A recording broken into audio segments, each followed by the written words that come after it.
آج کی ویڈیو میں اسپیشلی مولانا صاحب کے حوالے سے ریکارڈ کروا رہا ہوں کہ بہت سے لوگ سوال کرتے ہیں کہ مولانا صاحب عالی شان گاڑیوں میں سفر کرتے ہیں اور لوگوں کو ترغیب دیتے ہیں کہ سادگی اختیار کرو۔ تو سنیے، 18 سال کی عمر میں باپ گھر سے نکال دے اور نہ باپ کا سہارا ملے نہ ماں کا پیار ملے،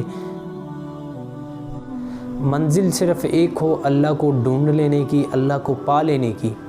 رائیونڈ مرکز میں 2000 بندوں کی روٹی پکائے اور شدید سردی میں ٹھنڈے پانی سے آٹا گوندے اور اینٹ پر کپڑا ڈال کر اس کا سرہانہ بنا کر اس پر سر رکھ کر سوئے۔ نہ ہی کوئی گھر نہ ہی کوئی سہارا سوائے اللہ کے، عیش و عشرت والی زندگی اللہ کی راہ میں قربان کر دے۔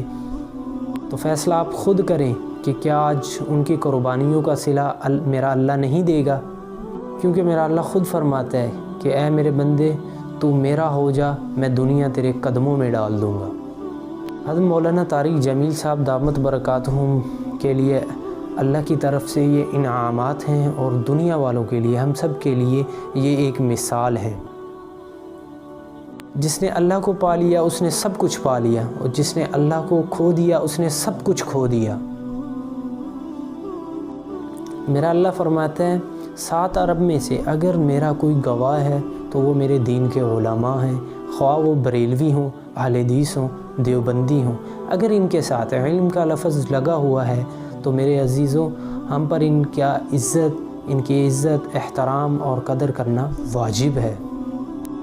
اللہ تعالی ہمیں ہمت اور توفیق عطا فرمائے کہ ہم ہر مسلک کے علماء کی، عالم دین کی عزت احترام اور قدر کریں۔